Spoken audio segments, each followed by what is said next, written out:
Well, welcome to the fun and the mentals of real estate. I am your host today, Angela Dillmon. This is my co-host and wealth builder, Glen Calvin with Guild Mortgage. Thank you. He's going to help you build your wealth through great lending decisions around real estate. And this is Angie Dillmon, one of the best real estate agents I've ever had the privilege to work with.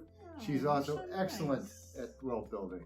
Oh, you're awesome. So we got an interesting topic today. Yeah, we do. All right, so have you ever looked around and on some acreage and thought, oh, it'd be nice to kind of get out and get some space, and you saw that you were looking at homes that were manufactured?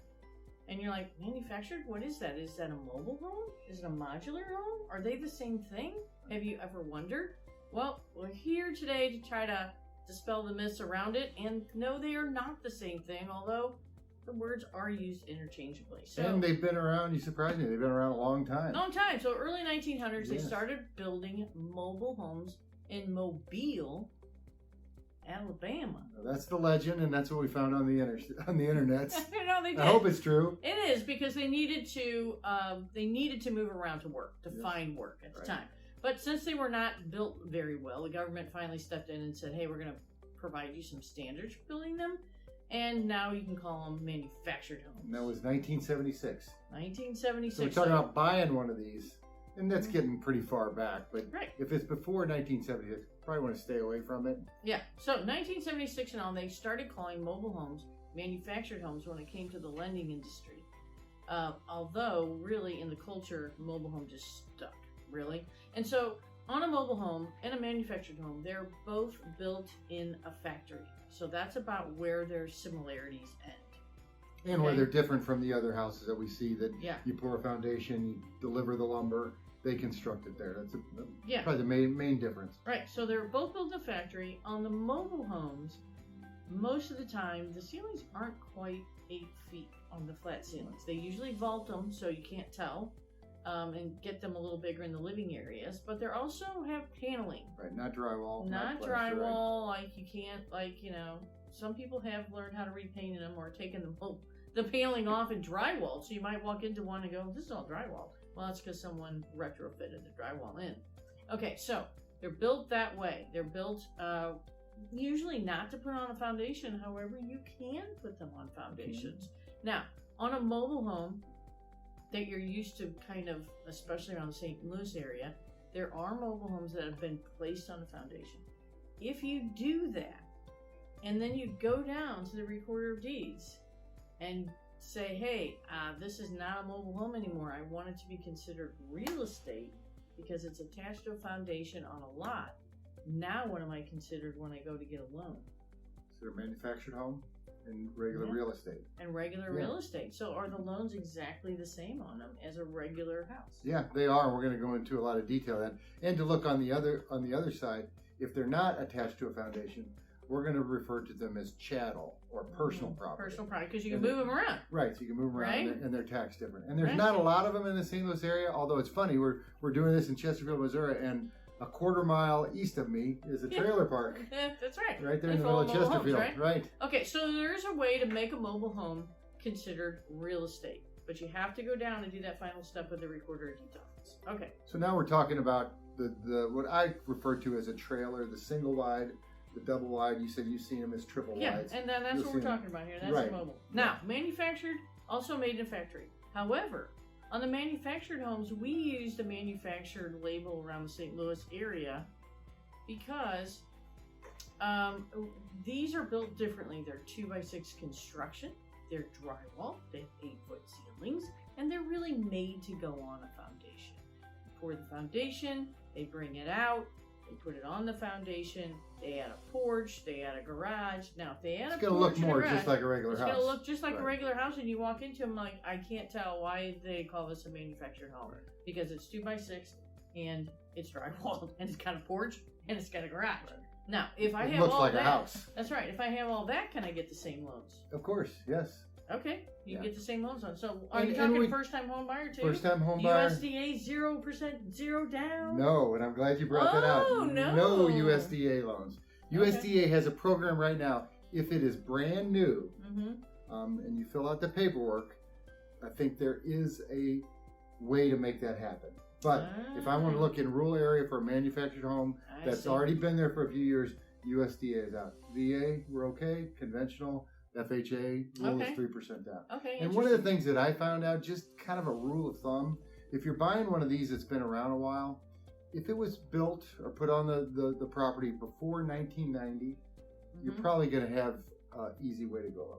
Okay. Much better. Because right around 1990, they started figuring out how to do that. Before then, it was still a little bit of the Wild West, and they didn't really understand about getting everything recorded properly with the recorder of deeds of the county, making sure it was purchased as real estate and not personal property. Okay. And that's just a rule of thumb.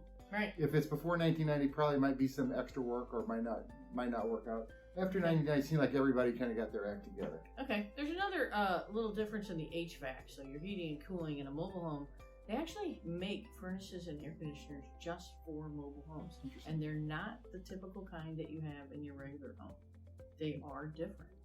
Now, in a manufactured home, that might be the case, but usually people will locate the HVAC in the lower level, furnace next to the water heater, AC unit outside, and their normal regular units. So you need to look for that too. Now, in a manufactured home, I know in the mobile homes there's like a tag in them. Yes. And they're HUD approved, and you got to have that tag. And if you don't have the tag, forget getting a loan on them. But on the manufactured, do I have a tag in those too? Yes. Okay, so there's a tag in the manufactured home too. So this is one subtle way to tell. Now, value of the real estate. People ask me all the time, how do these stack up in value? I don't mind it. Seems pretty nice to me. It looks okay. So I think a lot of it has to do too. You agree that how it was maintained, just like a regular house. Sure. If they did the upkeep, they kept it painted, the normal residential maintenance that you do in any home. If that's been done properly, I think they hold the value very well. Well, they might hold the value, but when you're looking at best practices, let's just talk about a single family ranch or 2-story that's stick built on site. It's always going to be the one that appreciates the most. Interesting. Manufactured homes, people still think mobile in the back of their mind. That's number one. Number two, they just don't really understand them and think they are cheaply built. They're actually not cheaply built. And I do think this it doesn't matter if they are. It's all about perception, right? But Stocks, it doesn't matter either. It doesn't matter what the company's worth. It only matters what people think it's going to be worth. But this is changing rapidly. Well, it's changing in some areas. And I think it's going to be the wave of the future because it's so hard to find the labor force right now. It is hard to find. We were talking earlier with a friend of ours who had done a lot of research and looked at one for some property that he had out in Union, Missouri. And by the time he got it all priced out, he said it really wasn't any cheaper than hiring somebody to put in the foundation and to build a house. So they're getting more expensive. Right. And the other thing he mentioned that I forgot to think of is there's going to be that seam in the middle of the house. Yeah. On a manufactured house, because they're assembling it, there's always going to be a seam down the middle. Yeah.